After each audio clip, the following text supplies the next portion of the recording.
Bonsoir à tous et bienvenue dans ce point de l'actualité. Attaque contre les casques bleus ivoiriens au Mali, à Tombouctou. Le bilan s'alourdit. Il s'établit à 4 morts avec le décès du sergent-chef Doumbia Yacouba de l'armée de terre qui a succombé pendant son transfert à l'hôpital. Il y a donc au total 4 morts et 3 blessés. C'est ce qu'annonce un communiqué de l'état-major général des armées.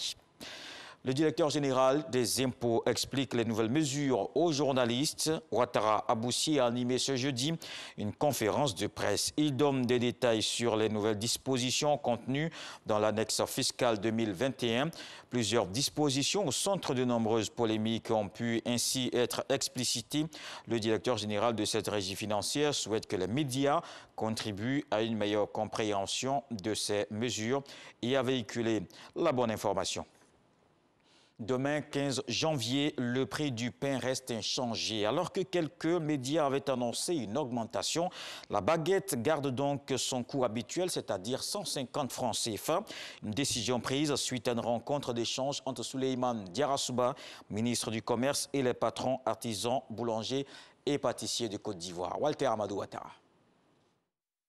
Dans une interview, le 24 décembre dernier, le patron des boulangers et pâtissiers de Côte d'Ivoire annonçait que le prix du pain passe de 150 à 350 francs CFA dès le 15 janvier.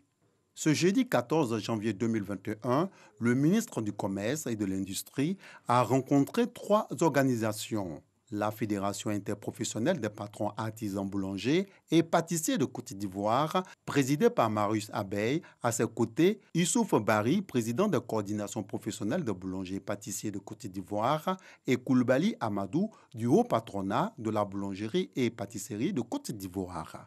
Tous d'accord, ils instruisent leurs membres et informent la communauté nationale. Les autorités ont fait tout ce qu'il y a à faire pour que nous allions dans le sens de continuer à travailler. Demain, le 15, le prix de la baguette reste inchangé à 150 francs, comme ça a été préalablement indiqué par M. le ministre du Commerce, et nous confirmons. Souleymane Diarra-Souba exhorte les dirigeants des fêtières professionnelles de boulangerie et pâtisserie au sens de la citoyenneté et à œuvrer pour la quiétude dans le secteur. Le pouvoir d'achat du consommateur ivoirien est protégé. Le pain est un produit, je dirais, de consommation courante. Et vous comprendrez que tout le monde fait attention à tout ce qui concerne les problématiques liées en fait au pain, à ce produit-là. Je pense que vous avez une lourde responsabilité. Lorsqu'on doit travailler, il faut que l'environnement s'y prête.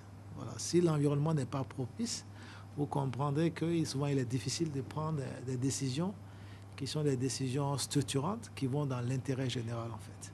Donc je souhaite que vraiment vous puissiez à l'avenir tenir compte de ces aspects-là, voilà, pour que notre partenariat continue de se consolider. Parce que nous sommes amenés à travailler ensemble. Le ministre du Commerce et de l'Industrie compte multiplier les échanges avec les professionnels de la boulangerie et pâtisserie afin de prendre en compte leurs préoccupations. La Cour pénale internationale s'active pour dédommager les victimes des différentes crises survenues en Côte d'Ivoire. C'est dans ce cadre que Aude Le Golf, la responsable des programmes du fonds de la CPI, séjourne dans le pays. Elle a rencontré aujourd'hui la ministre de la Solidarité, de la Cohésion sociale et de la lutte contre la pauvreté, Mariatou Koné. La délégation a fait le point de la préparation de cette opération d'assistance. Cet appui aux victimes entre bientôt dans sa phase pratique qui sera menée en complémentarité avec le gouvernement ivoirien. Dans le reste de l'actualité, réaction à New York après la première attaque rebelle aux abords de Bangui en Centrafrique qui a fait un mort parmi les casques bleus. C'est une condamnation unanime de l'ONU qui s'est fait entendre à la fois du secrétaire général Antonio Guterres et de l'ensemble du Conseil de sécurité. Ils ont critiqué ceux qui violent l'accord de paix ainsi que la violence exercée par les groupes armés pour saper le processus électoral. Des diplomates new-yorkais pensent que l'ancien président François Bozizé est derrière ces offensives. En Ouganda, quelques 18 millions d'électeurs aux urnes aujourd'hui. Les bureaux de vote ont ouvert ce jeudi au matin pour des élections générales. Pour le scrutin présidentiel, le président sortant Yoweri Museveni brigue un nouveau mandat, le 6e, face à 10 autres candidats. Le plus populaire est le député et ancien chanteur Bobi Wine. La campagne électorale a été particulièrement tendue, émaillée d'arrestations, d'émeutes et endeuillée par plusieurs dizaines de morts. Les réseaux sociaux sont coupés et la connexion Internet est au ralenti.